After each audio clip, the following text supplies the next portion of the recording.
Good afternoon. Words and Talks with Old Jim, episode number 7, February 11th, 2021. It's been a couple weeks or a week or so since my last little video or whatnot. And I talked about doing speech team back in high school and doing competitions, I guess. And I did the poetry version of it, poetry because the cowboy version, I guess, because I'm country and kind of fit my little lifestyle, my talk, and my understanding.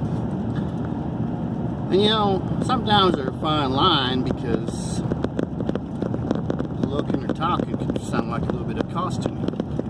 Same way with the goth kids or whatnot, wearing black at the time could also be considered costuming and stuff sometimes when it's their normal dress.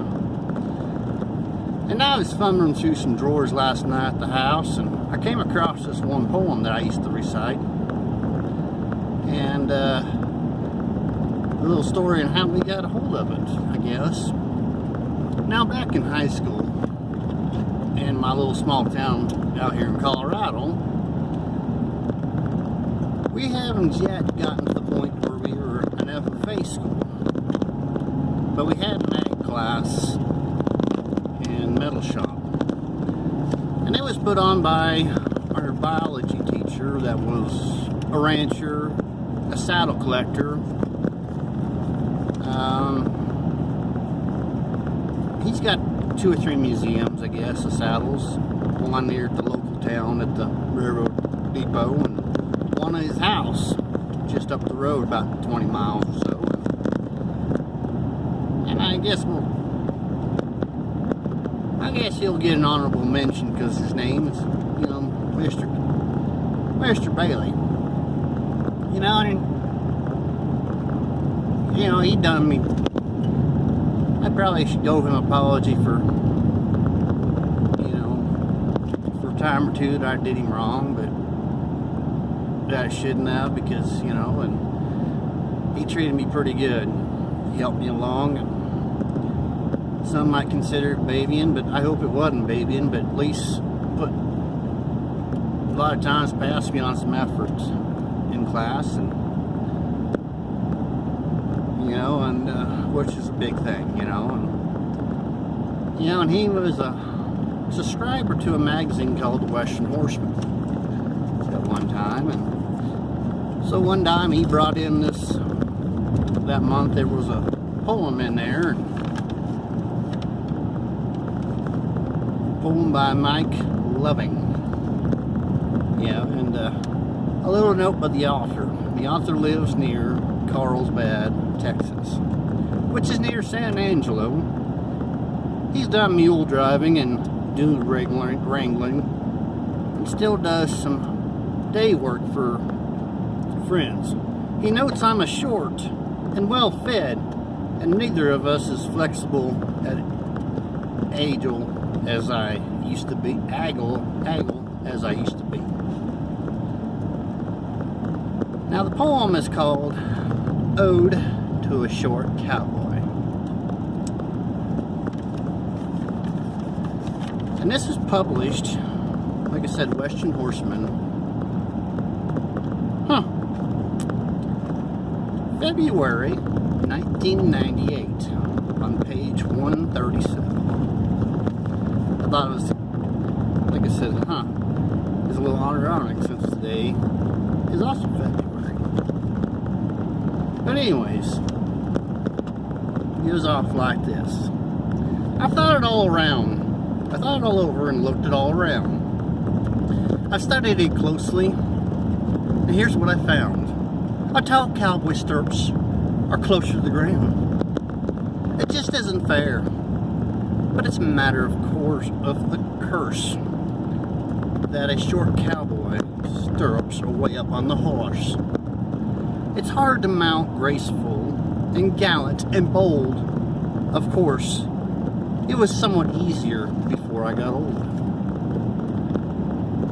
You just can't step up with a foolish and grin when your foot has come clear up to your chin. Once you're on top, it's not hard to stay balanced. But getting there is tough when you're vertically challenged. It's gotten to the point where my horse is embarrassed, but I'm the one who should feel harassed. You jump and you grab and you hope for the best. You pull yourself up and you catch the horn with your vest. It's just the price for being short and fat. You waller up into the saddle and knock your hat off. I suppose I could mount from a box or the fence, but getting used to that doesn't make sense when you're away from the barn.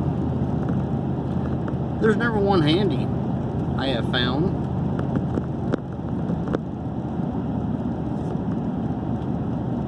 When your feet are on the ground out in the back 40.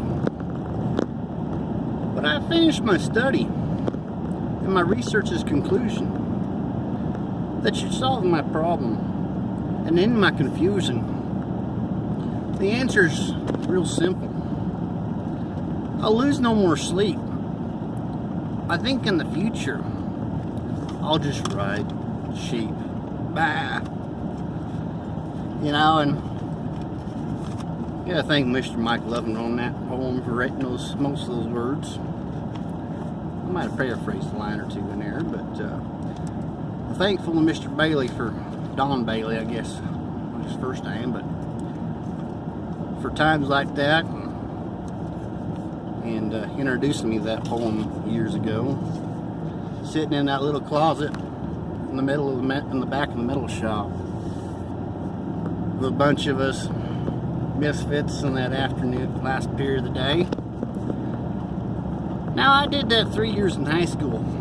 It was fun, you know, and you know, we get to experience a different walk of life for different kids and different backgrounds and different speaking and stuff. And, you know, and I may not have been very good at presenting myself or my words, but it was an experience. It was fun. It was the day trips across Colorado in the winters, endless, you know, and sometimes an overnight trip over the pass. And our speech teacher that coach at the time was Mrs. Kate Ostenrud, a librarian at the time of the school I worked at, or went to school at, and she was full of life and fun, and you know, and like I say, but I suppose the video's getting long enough for the day. Oh, wait a second, one quick little story. I think it was I can't remember if it was the first or second year of doing this. We used to do speech and sweets night there at the school in January, and it was a night that we'd have like desserts, I guess, and that people could buy, bake sale, and then we would present our little, it was like a competition, but it was to the public, to the parents and friends and family and stuff. And in one of the episodes back, I talked about Mr. Lofink, Mr. Cody Lofink. Well, his dad named George, you know, and George had a nickname for me that I guess came from one of those nights, one of those speech and sweets nights, where he sat in and watched me perform. And he says, after that, he always called me Cowboy.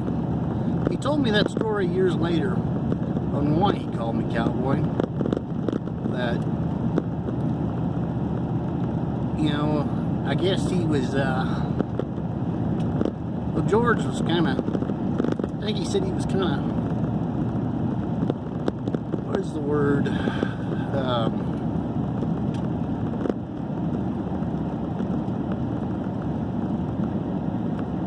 guess the courage of Cowboy to get up there, to speak in front of those people and talk, recite those poems.